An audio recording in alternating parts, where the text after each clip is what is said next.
last lecture was about Bordeaux. Rich, full-bodied, powerful, masculine wines. Now, how does anything top that? When I first started in the industry, I started at a wine shop called the Burgundy Wine Company. And the late Al Hodgkin had said to me, and I will always remember him saying this, when he said, "You sow your oats in Bordeaux, but you retire in Burgundy." Burgundy is the antithesis of Bordeaux. While Bordeaux is full-bodied with deep color and gripping tannins, Burgundy is perfumed and silky and elegant, with a more delicate body and less grip, but no less powerful. Think of Grace Kelly with a come-hither look in her eyes. Burgundy, too, can age for decades and evolve gracefully. Now, in this lecture, we'll also cover the unctuous and flavorful wines of Alsace. You'll need the following wines for today: a Chablis, or Bourgogne Blanc, a Meursault, or any Burgundy, a white Burgundy from the Côte de Beaune, a red Burgundy from the Côte d'Or, a Beaujolais, either a Beaujolais Nouveau, a Beaujolais Village, or like we have here, which is a cru of Beaujolais, and an Alsace Gewurztraminer or an Alsace Pinot Gris. The region of Burgundy is at about the same latitude as Seattle, Washington. Because it's so far inland, however, it's quite continental, which means it's cold winters and fairly hot, very sunny summers. What implication does this have? Frost, hail, and rains are quite common in this region, which at the wrong time can destroy that year's crop or damage the quality. Therefore, understanding vintages is quite important for Burgundy, because certain years can represent ideal growing conditions and much better wine than others. Now take, for example, the 2007 and 2005 vintages for red Burgundy. 2005 was quite sunny and dry throughout the growing season, and winemakers would have been concerned with drought if it hadn't been for the rain that came in finally mid-August. But in addition to the sunny, warm days, the nights were cool, practically ideal to ripen Pinot Noir beautifully while keeping the fresh acidity. A Burgundy from 2005 has noticeably ripe red fruit in the nose as well as the flavors on the palate, and it's rich and concentrated in its fruit on the palate. The acidity and ripe tannins are perfectly in balance in the 2005, and this is a great, well-balanced vintage that will age for quite some time. Now take a look at the 2007 vintage. It got off to a good start with the warmest April in 50 years, but it was dreary and gray and cool and wet from May to about August. So the grapes were struggling quite a bit to ripen. Growers worried constantly about the gray rot and the mildew during this time, and they had to take more care when they selected the clusters and the grapes. Now, as I've described it, you might think that the 2007 vintage is terrible. Not so. It's not a classic, exceptional vintage, but a vintage like this creates more finesse-driven wines. By this I mean they're fragrant, with more obvious mineral terroir notes, a more delicate body, higher acidity, and light tannins. Also, the fresh fruit is more restrained. It definitely lacks the power and structure and the ability to age like the 2005, but it's drinking beautifully now. This is why people go crazy reading up on harvest reports. They want to predict how well these wines will taste and age. The quality of the wine also depends on when the grapes are picked. In Burgundy, the rainy seasons begin in the fall. And as we mentioned in Lecture 3, if it rains during harvesting, there's a risk that the vines will soak up all that water, diluting the flavor of the grapes. Wine in this area of France has an ancient history. It's likely that when the Romans conquered Gaul in 51 BC, they found Celts in this region already making wine. But we've got recorded evidence back to the 2nd century AD. However, it took monks, especially the Cistercian order, to bring glory to this region. Through centuries of trial and error and meticulous record keeping, they determined the best grape varieties, the best plots, and the importance of terroir. Most of the vineyards in Burgundy belonged to the church or nobility until the French Revolution. After that, many vineyards were sold off, and the Napoleonic Code banished primogeniture. So people split their vineyards even more in order to divide them evenly amongst their children. Now think about it. One father splits up his vineyard for each of his 5 children, who each of them have 3 to 5 children, and so on and so forth. This means a specific vineyard can have many plots and many different owners. For example, Clos de Vougeot, one of the largest Grand Cru vineyards at 50 hectares or 123 acres, is split into 100 plots with 80 different owners. So that's roughly 1.5 acres per owner, who each produce and label their own bottles of Clos de Vougeot. And that's one of the largest. There are many times when a single owner will have just 2 rows of vines within a specific vineyard. This fragmentation created the need for négociants. What's a négociant? A négociant is a wine producer who buys grapes versus one who owns the vineyards and makes wine from his own estate. On Burgundy labels, you can tell if a wine was produced solely from grapes from the producer's vineyards, as it will have the word domaine on the label. Domaine is the French word for estate, and it refers to a vine-growing and winemaking estate in Burgundy. Again, just as we discussed in Champagne, whether the grapes were purchased or owned by the estate is not an indicator of quality. It just lets you know who owned the row of vines, vineyard or vineyards from where they came from. Classification of vineyards is a bit different. Unlike Bordeaux's 1855 classification, Burgundy doesn't classify wines by producers, but by individual vineyards. In 1855, Dr. Jules Laval formally classified the vineyards, and this system was then formalized in 1861 by the Bonn Committee of Agriculture. There are 3 premium tiers of classification.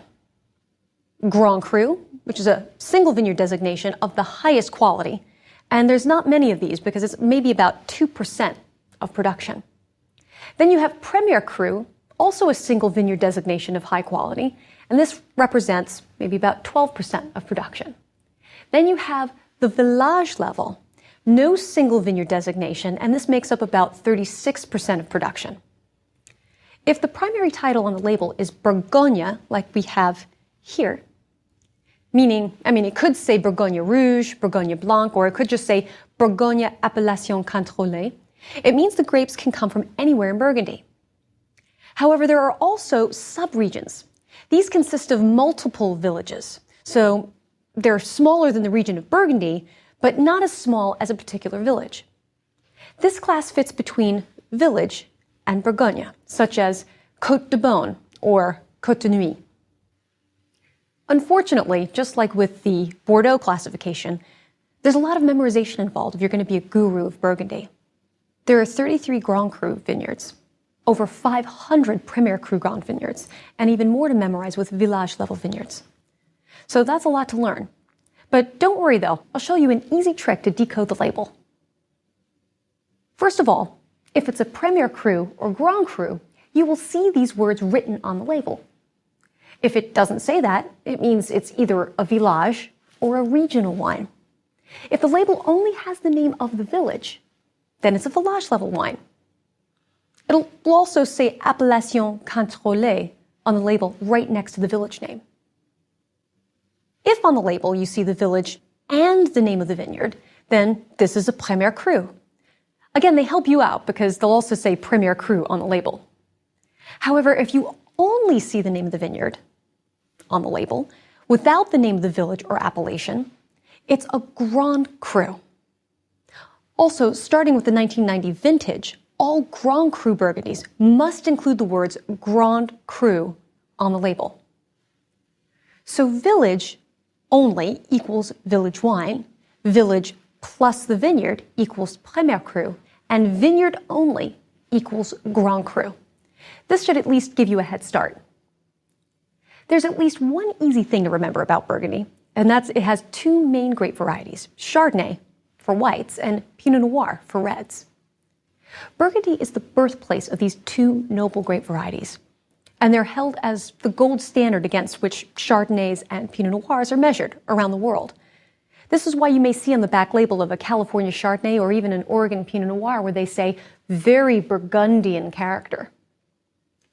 Now, Here we have a Chablis. Chablis is the region farthest north in Burgundy. It's about a 2-hour drive east of Paris. This is a very cool region, and they only make white wine.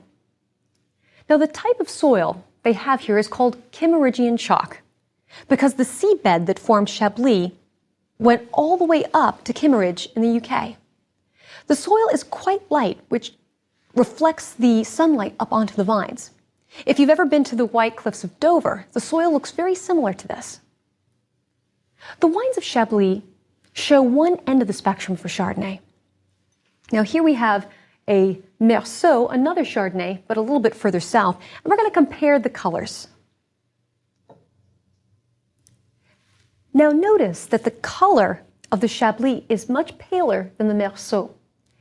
This might be a clue that it comes from a cooler climate, and it does. Chablis is much cooler.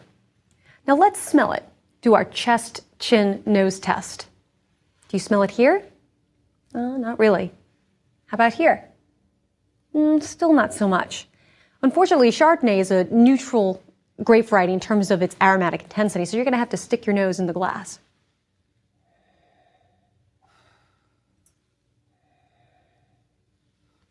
We've seen the Chablis in other lectures, but again, you get some green apple aromas, like Granny Smith apples, very citrusy, lemony note. But there's a benchmark in Chablis, and a benchmark aroma that I've always used to identify Chablis in a blind taste test. It's the aroma of chalk. Now, there's no scientific evidence that suggests that the chalk in the soil gives you the chalk aroma. However, it's still noticeable. So I'm not sure if this is all power of suggestion, but you can still notice it. Now let's taste it.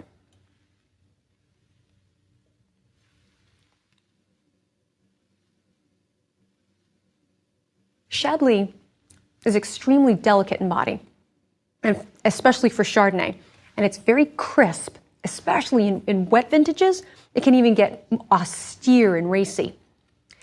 But Chablis, especially at the village level, is unoaked. So you don't see any oak flavors, or any new oak flavors, I should say, any vanilla, toast, spice, in your village level of Chablis. Now, for Premier Cru and Grand Cru Chablis, you generally do see a little bit of oak. Now, all of the 7 Grand Crus in Chablis are located along a southwest-facing slope. Coincidence? Not a chance. The setting sun is always warmer than the rising sun in the east. These sloping vineyards have the best drainage and get the most sunlight. This ripens these grapes extremely well, providing richness and weight. Now, traveling south, we get to the Côte d'Or region, or Golden Coast or Golden Slope. The name derives from the color of the vineyards after the harvest. They turn a beautiful gold. This region is made up of 2 large regions, the Côte de Nuits in the north and the Côte de Beaune in the south. Now we'll taste a Chardonnay from the region of Merceau in the Côte de Beaune, which is where most of the high-quality villages for white wine in the Côte d'Or come from, like Los Cortons, Pouligny-Montrachet, Chassagne-Montrachet, and Merceau. We already noticed that the color was a little bit deeper than the Chablis. It's a soft straw, as opposed to a very, very pale straw. Now we're going to smell it. It's much more aromatically intense, and you do get like red delicious apples in there. It's got an appley kind of fruit. But you'll also notice that mineral tone, but this has got some oak on it. So you'll notice that toastiness, that vanilla, that spice. And there's a hint of butter in there, so I probably think it's had some malolactic fermentation done to it. Remember, the malolactic fermentation is turning the acid you find in green apples, malic acid, to the acid you find in milk, which is lactic acid. And the benchmark that I have for Merceau is hazelnuts, especially towards when you pull the glass away. Now let's taste it.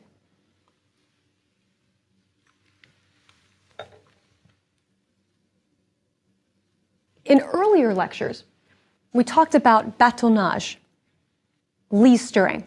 Now on the palate, you get more of a creamy texture. And if you can't find this, go back to the Chablis and then go to the Meursault. The Meursault is weightier and richer, but you also notice that creamy texture. So likely this has had some bâtonnage done to it as well. But now towards the finish, the flavor that I'm left with is one reminiscent of hazelnuts. And that's the benchmark for Meursault. Now let's look to the Pinot Noirs. Pinot Noir, as I mentioned in Lecture 6, is the headache grape. Even though this is where it originates, it's no more agreeable there. It's quite finicky and difficult to deal with. However, when you get it right, there is no place on earth that Pinot Noir can get so perfumed, fragrant, and long-lasting. North of the Côte de Beaune is the sub-region of Côte de Nuit, where many villages are known for their high-quality, powerful reds, such as Gewurztraminer and Moret-Saint-Denis. Each separate village has its own unique character, again, due to the terroir. I should point out that sometimes Burgundy reds have what's called a barnyard smell. And it's just what you'd imagine, but some people find that it adds a pleasant complexity to the wines. Here, for example, we have a Premier Cru from Beaune.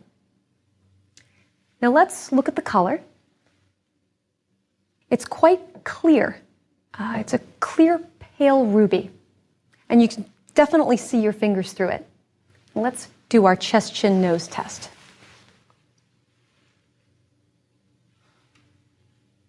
I can definitely smell it's quite aromatic.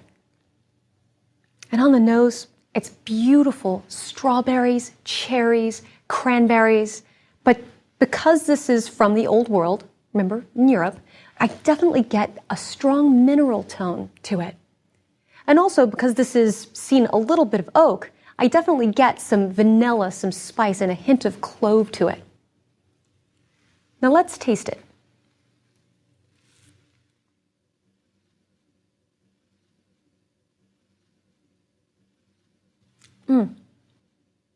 Has beautiful, beautiful fruit on it, but the body is quite light.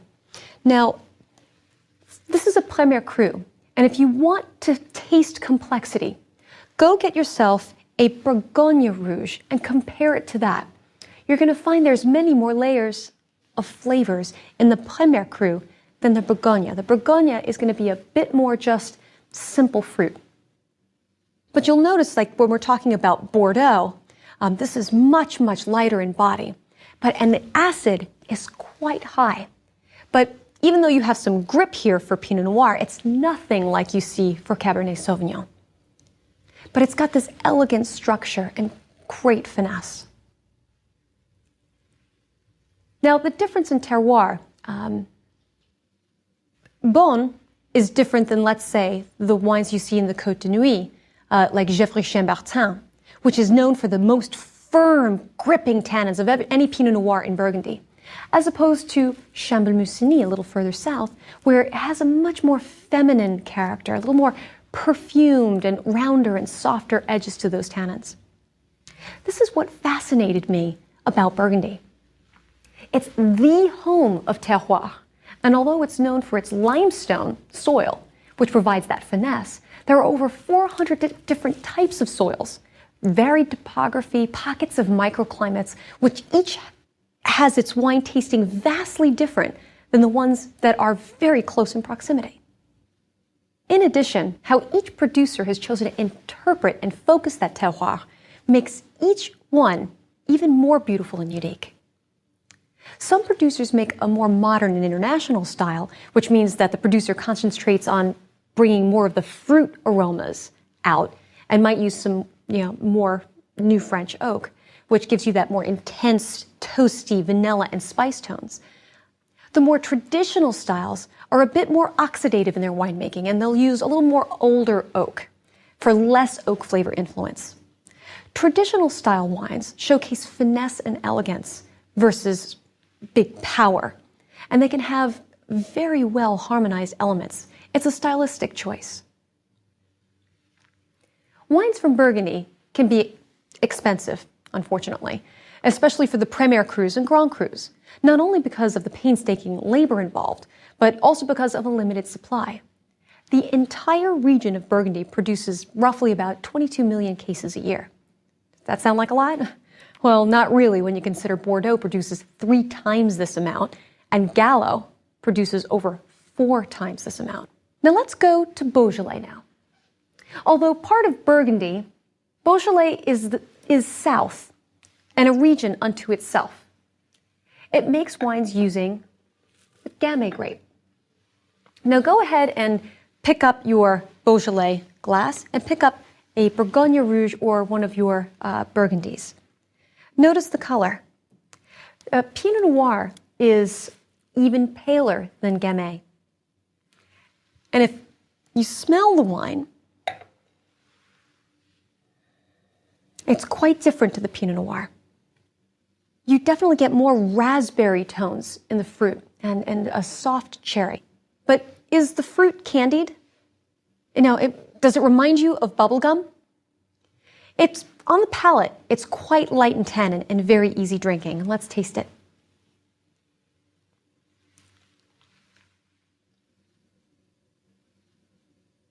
It's similar in that way to Pinot Noir, in that it has that light tannin, but the acidity is nowhere near as high as Pinot Noir, and it generally doesn't last as long as Pinot Noir. And Gamay in Beaujolais is generally appreciated for its youthful vibrance. Now, there is a style of wine here called Beaujolais Nouveau.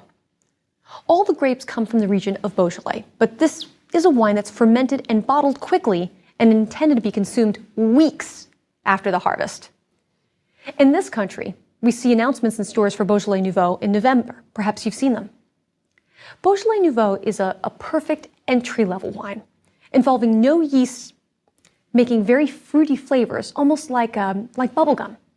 It also has notes of banana and pear, with very, very soft, easy drinking structure, and low alcohol. When I was living in London in my 20s, I had a few friends that would take me on picnics. And the first time they had done this, they had asked me to go to the supermarket and pick up some things for the picnic. So being an American, I picked up potato chips and I picked up some deli meat. But when I got there, there was some of my friends there were French, and they just laughed at me because they brought one of the big French loaves of bread, they brought some cheeses, they brought strawberries, and they brought a wine. And here I thought, oh, it's fancy schmancy, they brought wine. But to them, it was a very casual drink, and it happened to be a Beaujolais. Now, this was the best picnic wine I'd ever had, and it was the best picnic I'd ever had. And by the way, Beaujolais is fantastic for sangria in the summer.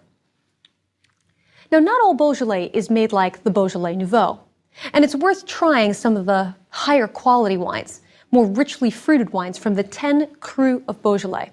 We have one here that's Juinas, but you may see Morgon and Fleury, and there's 10 of them. Now we travel back up north. About parallel to Champagne is the region of Alsace. This region has a strong German influence. Why do you think that is? Well, before it officially became part of France at the end of the First World War, this territory was in dispute between France and Germany. Its culture is a blend of both French and German, and the dialect they speak there is unique, sounding both German and French. You'll also notice that the shape of their bottles is this long, slender flute shape, similar to what you see in Germany. This is required for all except the Pinot Noirs and sparkling wines. Now, classification in Alsace is quite easy. You have Alsace AC, or Alsace Appellation Contrôlée, and Alsace Grand Cru. That's it, just 2 levels. There are 50 Grand Cru vineyards, and the wine must come from one of the 4 grape varieties: Riesling, Muscat, Pinot Gris, or Gewurztraminer. These 4 are considered their own noble varieties. Protected by the Vosges Mountains, Alsace has been largely isolated. The climate is continental and is largely protected from the storms, so it's quite dry and warm and sunny. The grapes grow on steep slopes, sometimes angled as much as 40 degrees. Alsace is split up into 2 regions, the Bas-Rhine in the north and the Haute-Rhine in the south. The soil in these regions is largely granite or schist. Most of the Grand Cru vineyard sites are located in the Haute-Rhine, where the Vosges are the highest and affect the climate the most. Here, the wines are each made with 100% of one variety. Now, you may hear people sometimes call a specific grape, say Riesling, a varietal, but this is incorrect. It's a variety, meaning this classification under species. When a wine is made of 100% of one variety, we call it a varietal labeled wine. Because of the dry and sunny climate, the grapes can get quite rich and concentrated. In a blind tasting, I would often spot an Alsatian wine for its unctuous quality, its almost oily character. Even in Riesling, which is delicate everywhere else, takes on a richer character here, though the style is quite dry and still high in acid. Muscat is grown here as well. We mentioned Muscat when speaking of Muscato d'Asti in Lecture 7, but here in Alsace, Muscat is made into a wine that is still, has no bubbles in it, and dry. However, it doesn't lose any of its aromatics. It has aromas of orange blossom with citrus and some rose petals. But here, we have a Gewurztraminer. Now, I love saying Gewurztraminer. It's a great name of a grape to say. Now, it's a unique grape. Now, if you pick up your Chablis and compare the color, you may see an indication to why it's unique. The color is much deeper and almost has a tint of flesh tone to it, or pink. That's because the grapes themselves are pink. Let's do our chest, chin, nose test. I can smell it there. Really can smell it there. And the aromas just jump out of the glass. Gewürz of Gewurztraminer. Gewürz in German means spice. And this wine smells of different spices, similar to clove, but it's extremely aromatic. The other types of aromas that you get on Gewurztraminer is rose petals, sometimes cashews, but the biggest benchmark people say for Gewurztraminer is lychee nuts. Now, I never tasted a lychee nut before I got to Gewurztraminer, but once I got to Gewurztraminer, I understood that this must be what lychees smell like and taste like. And then I got one, and they were absolutely right. So don't worry if you can't find it. Just take my word for it. It tastes just like lychees. Now on the palate. You can find versions that are sweet, and you can find versions that are dry. This one's actually, it's got a definite sweet impression. It's a little off-dry, but it's got a fuller body, very round, almost oily texture, very different from the wines that we were tasting earlier. However, the acid is very, very low. And if you have trouble with perceiving acid, this is a great test. Taste the Gewurztraminer, go back to the Chablis, and go back to the Gewurztraminer. You'll notice that it's kind of soft, like falling into a pillow. You don't get that marked acidity on the sides of your mouth that make you pucker. But also, I get a warmth towards the finish. That's probably because you'll see it's about 14% alcohol. I mean, Gewurztraminer is a big girl. You may also have a Pinot Gris. We have one here as well. Pinot Gris is similar to Gewurztraminer, and it's also pink. So you'll notice that the color in these two wines are quite similar. Now, Pinot Gris is not as aromatic as Gewurztraminer, and it's less in its lychee notes, but it has an aroma of honeysuckle.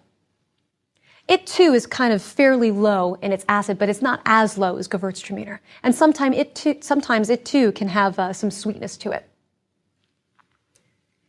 You might see vintages prior to 2006 labeled Tokaj d'Alsace. That actually refers to Pinot Gris. Because Pinot Gris was never involved with the production of the sweet wines of Tokaj in Hungary that we spoke about in Lecture 9, since 2006, it can no longer be called Tokaj d'Alsace.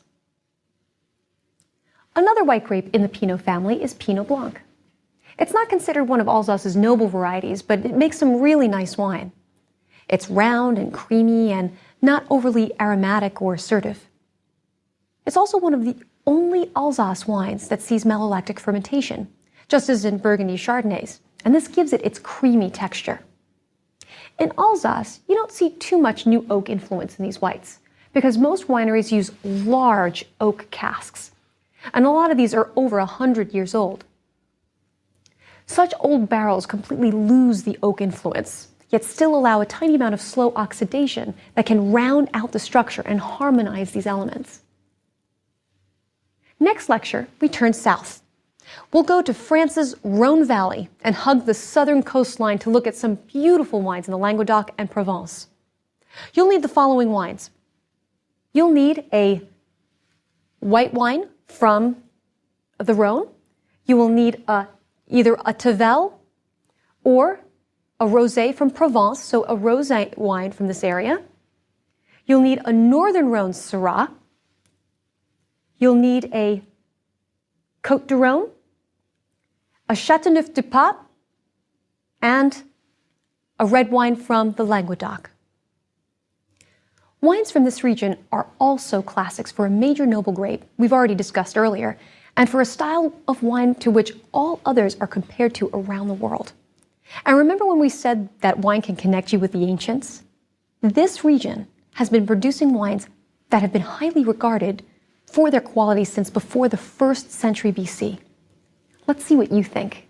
But until then, I'm going to retire. To Burgundy, that is. Cheers.